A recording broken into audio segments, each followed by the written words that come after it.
자, 부동산 공시법을 강의하고 있는 배상용입니다. 오늘 이 시간을 마련한 이유는요. 우리가 35회 시험이 끝났잖아요. 그죠? 그럼 이제 36회 시험이 다가오는데 36회 시험의 공시법은 어느 파트에 어떤 내용을 학습만 하면 짧은 시간 내 합격을 할 수 있는지에 대해서 설명을 드리기 위해서 이 자리를 마련했습니다. 좀 급하신 분은요. 스키핑을 하셔가지고 맨 뒤에 부분만 보셔도 상관은 없어요. 자, 그런데 36회를 분석을 하려면 35회 시험 내용을 어느 정도 분석이 되어야 36회가 가니까 그 내용을 한번 확인하고 가볼게요. 자, 그래서 일단 35회 시험의 출제 분석을 해볼 거고요. 그럼 분석을 한 다음에 어떤 문제가 나오는지를 확인해 봐야 되잖아요. 그죠? 그럼 그걸 바탕으로 해서 36회에 어떤 내용만 내가 정리하면 빠르게 합격할 수 있는지 빠르게 한번 살펴보도록 하겠습니다. 자, 한번 볼게요. 이쪽으로 보시게 되면 이제 우리 공시법의 출제 경향이라고 되어 있잖아요. 그죠? 그러면 지금 보게 되면 이게 지적법에 총 12문항이 출제되었죠. 근데 35회 시험에서의 특이점이 뭐냐면요. 토지 표시와 관련해서 상당히 많이 나왔다라는 거예요. 우리가 지번, 그다음에 지목 2문제, 경계, 면적 여기서만 무려 지금 5문항이 출제되었다는 걸 알 수가 있죠. 통상 토지의 표시에서는 몇 문항이 출제되면 3문제가 출제되거든요. 근데 올해 같은 경우에는 조금 특이하게 문항 수가 많이 들어가 있다는 거. 그래서 이쪽에 보면 지적 측량 파트가 없죠. 그죠? 지적 측량 파트가. 지적 측량 파트가 통상 2문제 정도로 나왔는데 이 2문제가 1장 토지 표시 파트에서 들어갔다는 게 35회 시험의 특징이었습니다. 자, 그리고 그 다음 등록상, 지적공부 복구, 합병, 등록상 정정, 축척 변경, 등기 촉탁, 축척. 지금 여러분이 보시다시피 이 내용들은 우리가 평소에 열심히 공부했던 내용들이에요. 대부분 시험 문제 반드시 나올 거다라는 내용들만 거의 다 나왔다는 것을 알 수가 있습니다. 통상 제 수업을 들으신 분들은요. 제가 작년 35회 때 뭐라고 여러분에게 설명을 드렸냐면 일단 지목은 반드시 나올 거다. 그 다음에 지번은 29회 시험이 마지막이었고 30회, 31회, 32회, 33회, 34회 최근 5년 동안 출제되지 않았으니까 올해 35회 때는 지번이 나올 거다라고 해서 나왔죠. 그죠? 근데 지목이 통상 한 문항인데 2문항이 나왔다는 게 특징이고요. 자, 그 다음에 경계와 면적 2개 중에서 하나가 나오는데 올해 2개가 다 나왔다는 게 특징입니다. 근데 지적법에서는 이 면적과 관련해서 상이라고 표시가 되어 있잖아요. 그 말은 뭐냐? 지적법에서 면적이 킬러형 문항으로 출제가 되었다는 게 특징입니다. 자, 그 다음에 등록사항은 반드시 나온다고 했고요. 복구는 출제 가능성이 상당히 높은 파트라고 했고요. 그 다음에 축척 변경하고 등록사항 정정은 반드시 시험에 출제되는 것이라고 말씀을 드렸죠. 자, 그리고 이게 합병하고 등기 촉탁, 축척 변경. 등기 촉탁 문제는 이거는 뭐 반드시 나온다 안 나온다의 문제가 아니라 등기 촉탁 나오면 신규 등록은 바로 정답으로 결정되는 파트였습니다. 자, 그래서 35회 시험의 지적법을 이야기하다 보면 제가 지금 저간에 있는 출제 경향에 분석을 하신 분들의 평가를 보니까 뭐 어려웠다. 시험장에 수험생들이 풀기는 어려웠다. 이렇게 평가하시는 분들이 많더라고요. 자, 그런데 그렇게 평가하시는 분들은 대부분 수험생들이 배려하는 차원에서 여러분 열심히 공부했으니까 좀 어렵게 출제되었다라고 이야기를 해야 수험생분들이 조금 마음이 편안해지잖아요. 그죠? 왜냐하면 점수를 많이 못 받은 사람도 많을 거니까요. 그래서 그런 배려 차원에서 말씀드린 것 같고, 좀 솔직하게 말씀드리면 지적법은 12문항 중에서 여기에 나와 있는 면적 킬러형 문항을 제외하고 나면 다 평이하게 출제가 되었다라고 저는 생각합니다. 그 다음에 등기법이거든요. 등기법에서의 특징이 뭐냐면 우리 등기법 1장 파트가 등기법 총설 파트에서요. 총설 파트가 한 문제도 출제가 안 되었습니다.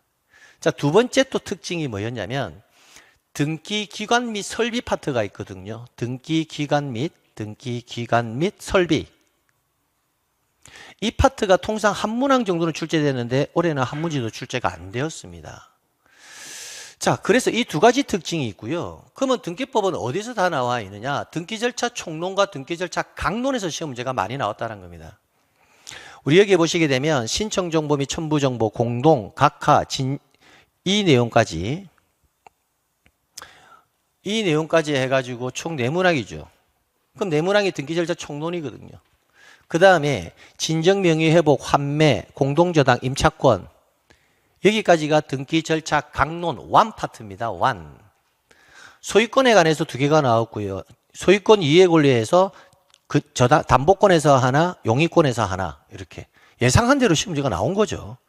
그 다음에 강론2에서 각종 등기 절차 파트에서 가등기는 반드시 시험 문제 나오는 거였잖아요. 주등기, 부기등기 평소에 제가 반드시 나온다고 했고 관공서에 촉탁 나온다고 했고요. 그래서 사실은 등기법도요.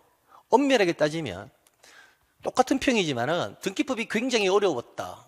수험생이 체감하는 내용은 어려웠다. 그렇게 이야기를 했지만 실제적으로 등기법의 정답을 찾아가는 과정에 있어서의 정답은 어려운 내용이 그렇게 없었다라는 겁니다.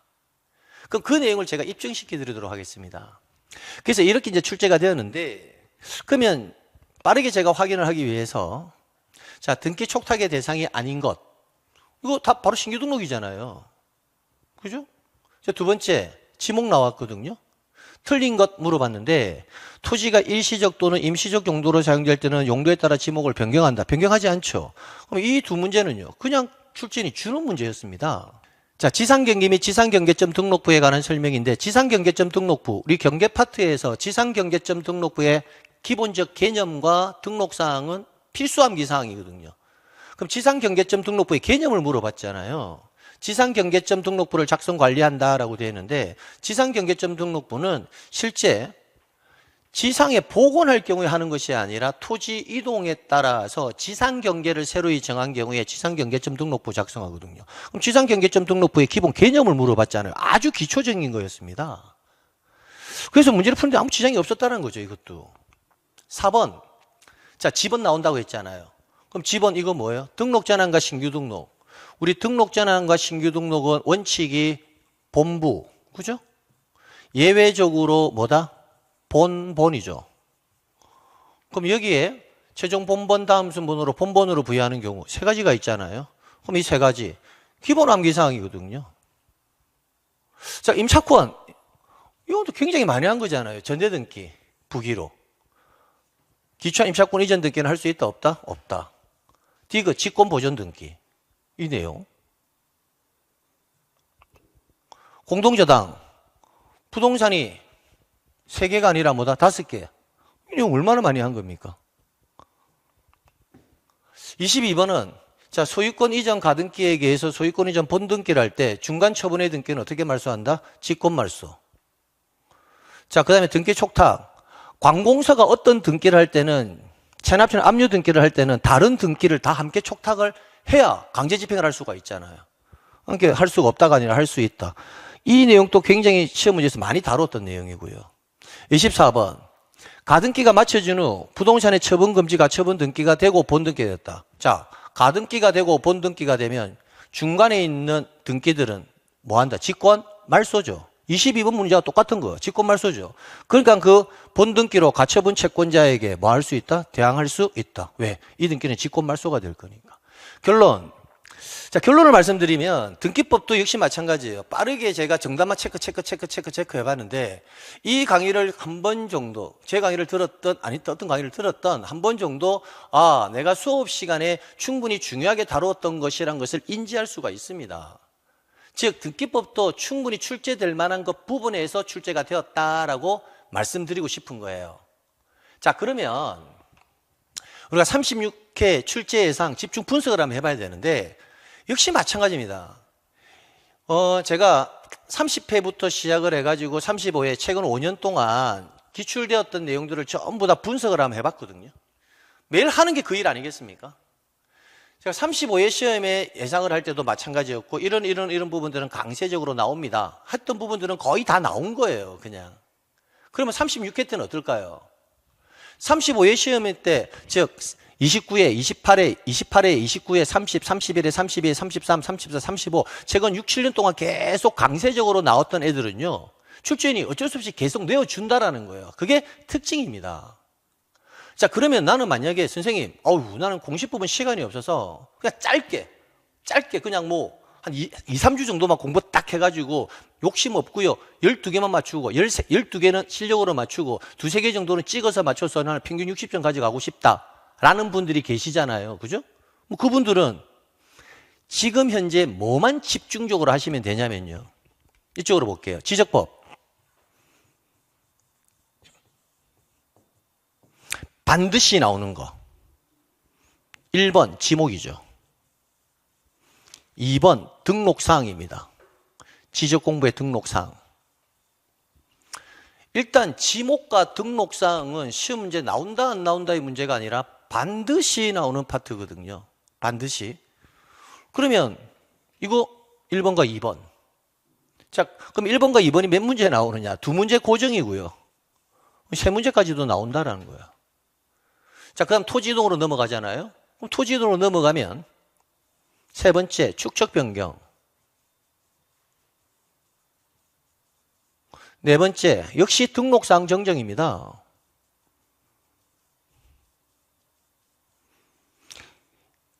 얘네들은 기본적으로 한 문제 고정이거든요. 근데 2문제까지도 나올 수 있다고요.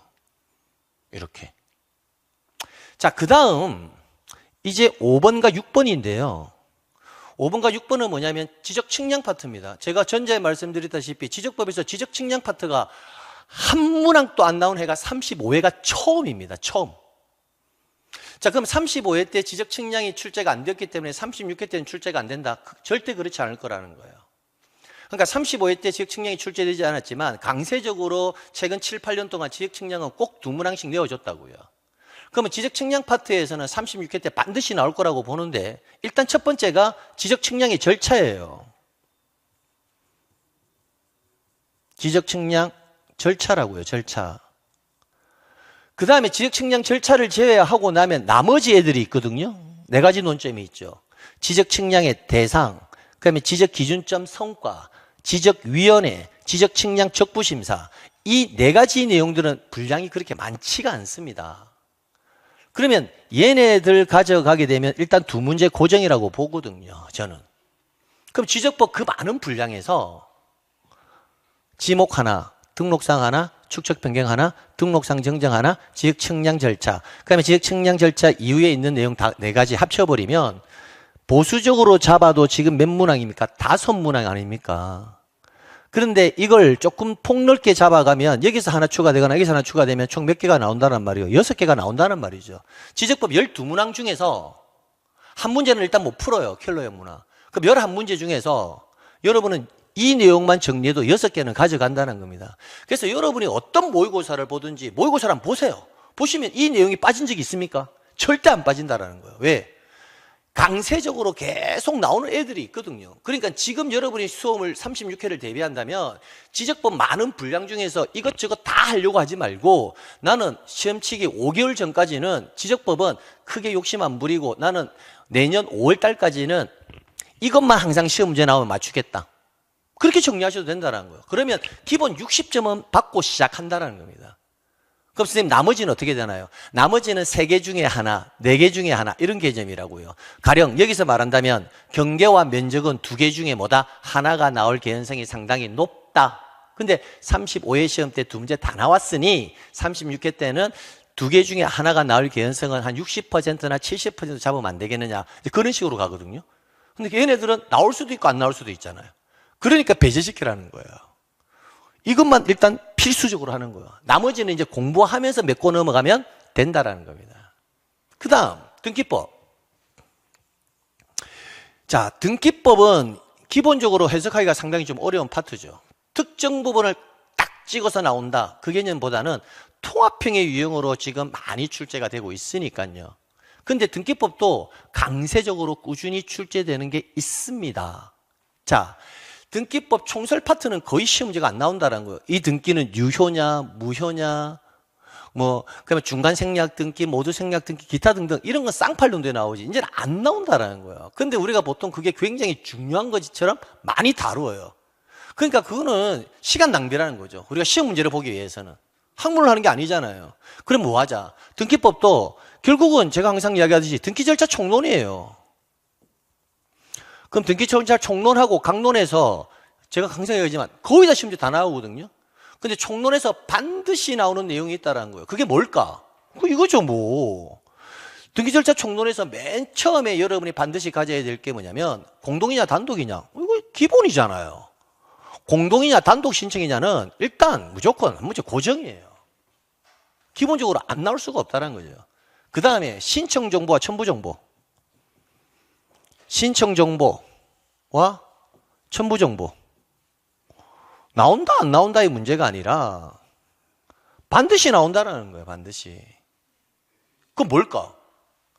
그러면 선생님 등기절차 총론에서는 선생님 공동 단독, 공동하고 단독, 신청 정보와 첨부 정보 이것만 공부하면 됩니까? 하나 더 추가할 게 있죠. 심사에서 각하 사유. 각하. 그럼 어떻게 돼? 끝. 근데 이거 보세요. 이 내용 35일 때 나왔어 안 나왔어요? 나왔죠.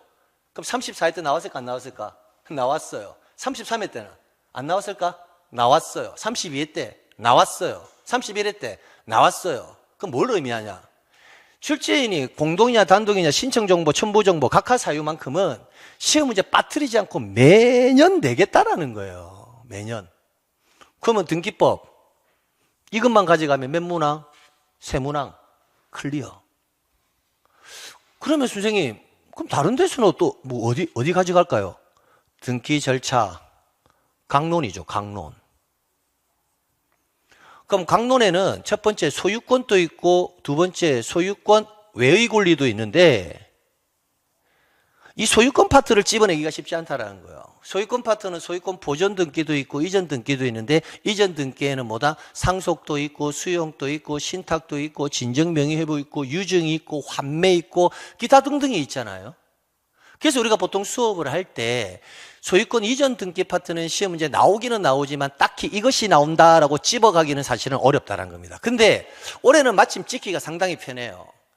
소유권 이전 등기 파트에서 강세적으로 지금까지 많이 나왔던 게 뭐냐면 신탁이거든요. 신탁. 근데 35회 때 신탁이 안 나왔어요. 그래서 올해는 신탁 나올 개연성이 상당히 높지 않느냐라고 본다고요. 그 다음 소유권 보존 등기가 나와야 되거든요. 안 나왔어요. 그래서 강론에서 소유권 파트에서는 신탁과 소유권 보존 등기 두 개 중에서 뭐다? 하나는 고정으로 나올 거다라고 보는 거예요. 그 다음에 소유권 이외의 권리 파트에서는 담보권하고 용의권인데 담보권하고 뭐다? 용의권인데 여러분 아시다시피 담보권 하나 용의권 하나잖아요. 근데 용의권에서는 통상 제가 전세권이 가장 빈비있게 나오거든요. 임차권은 기본행위 지문이 올해 나온 거고. 그러니까 전세권이 강세적으로 나오니까 36회 때는 뭐다? 전세권이 나올 개연성이 거의 90% 이상이에요. 담보권은 여전히 뭐다? 저당권하고 근저당인데 올해는 저당권이 나왔죠. 그럼 여러분 시험 때는 36회 때는 근저당이 나올 가능성이 높다라는 거예요. 근저당. 그럼 근저당이 나올 때 권리 질권의 개념과 함께 나올 거예요. 그래서 여기서 하나, 여기서 하나 이렇게. 그럼 보세요. 3개, 4개, 5개, 6개죠?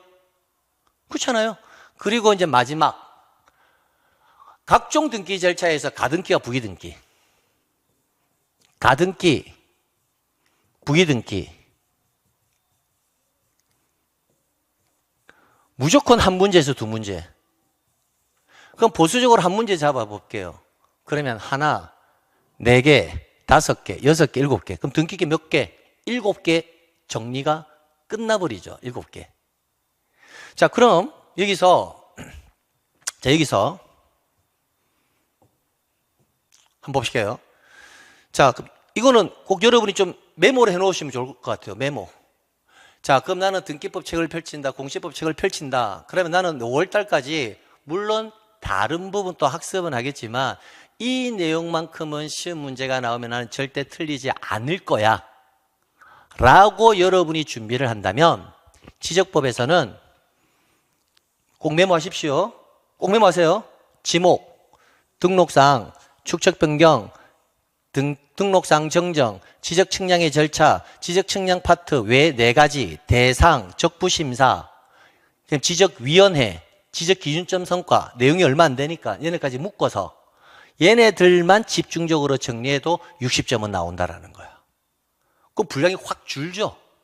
반드시 나오는 것만 맞춰주면 실제 시험에서 공부하는데 굉장히 부담을 덜 수 있다는 겁니다. 등기법 어떨까요?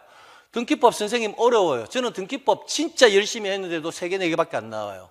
그 이유가 뭔지 아세요? 반드시 나오는 것을 못 맞추고요. 등기법을 포괄적이고 넓게 공부해서 그래요. 학문 공부합니까? 아니잖아요. 시험 공부하죠. 시험 답만 맞추면 돼요. 여러분이 학문적으로 하는 공부하는 건 아니니까. 그럼 뭐 해야죠? 나는 등기법 좋아. 6개, 5개. 나는 6개에서 7개 정도만 맞추면 돼. 나머지는 3번 밀어갖고 7개, 8개 맞출 거야. 라고 마음 먹고 계신 분들은 등기법 공부는 하셔야 되지. 하는데 이 내용만큼은 절대 틀리지 않겠다라고 해야 될 부분만 가져가셔도 6개, 7개, 8개까지는 나온다라는 겁니다. 자, 지금 판서가 좀 두서없이 되어 있는데 이 내용을 파란색으로 다시 한번 체크해 보면 공동이냐 단독이냐 하나, 신청 정보, 첨부 정보 합쳐서 하나에서 2개. 신청 정보 따로 첨부 정보 따로 나올 수 있거든요. 각하 사유, 특히 29조 2호. 그래서 절차 총론에서 이 내용 반드시 적어두세요. 공동이냐 단독이냐, 신청 정보, 첨부 정보, 각하 사유. 얘네들 정리해 가면 기본 3개는 고정, 내문항까지 나온다고요. 세 문제 고정. 그 다음 강론에서는 소유권 보존 등기하고 올해 신탁을 원인으로 하는 소유권 이전 등기, 이거 2개 하면 기본 2개 중에 하나는 딱 걸려든다. 왜? 신탁은 강세적으로 나왔는데 작년에 안 나왔으니까. 그럼 나는 소유권 파트에서는 보존 등기는 가져간다. 소유권 이전 등기 파트에서는 수용, 진정 명의 회복, 상속, 유증, 환매, 기타 등등이 있는데 그중에서 올해는 집중적으로 뭘 가져가겠다? 신탁. 그럼 2개만 딱 가져가도 1개는 걸려들도록 되어 있다는 거예요. 그 다음 소유권 외의 권리 파트에는 담보권하고 용의권이 있는데 담보권, 저당권이 핑퐁 나오는데 저당권이 35회 때 나왔으니까 올해는 근저당이 나올 가능성이 높다. 그럼 근저당에 힘을 실자. 그러면 용의권 파트, 올해 임차권이 나왔는데 강세적으로 나왔던 거는 뭐다? 전세권. 그럼 전세권에 힘을 실자. 그 다음에 가등기와 부기등기는 나온다 안 나온다의 문제가 아니라 반드시 나오는 거니까 가등기 한 문제는 고정, 일단 부기등기까지 나오면 2문제. 그럼 보수적으로 몇 문제는? 한 문제는 나온다. 정리합시다.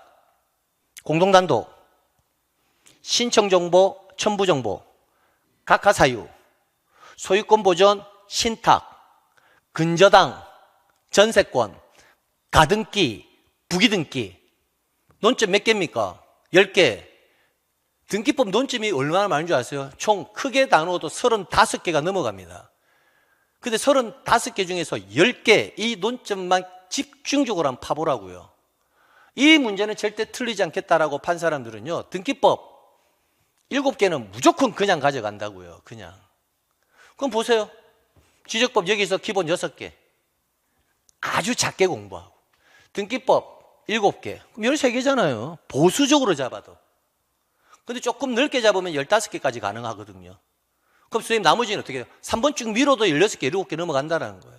그러니까 제가 말씀드린 거 가장 합리적인 공부 방법은 폭넓게 이것저것 다 공부하는 게 아니라 지금 제가 체크한 내용만큼이라도 정확하게 가져가면 여러분 아무 문제 없이 합격하는데 지장이 없다는 겁니다. 그래서 제가 평소 수업할 때도 이 내용만큼은 꼭 가져가라고 좀 힘있게 강의하는 파트가 이쪽 파트입니다.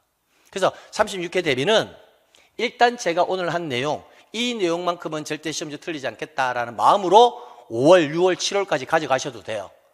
그럼 선생님 나머지는 어떻게 할까요? 8월달, 9월달, 10월달에 예상 문제라든지 동형 문제라든지 그런 거 풀면서 보충하시면 돼요. 왜? 수업은 계속 들을 거니까.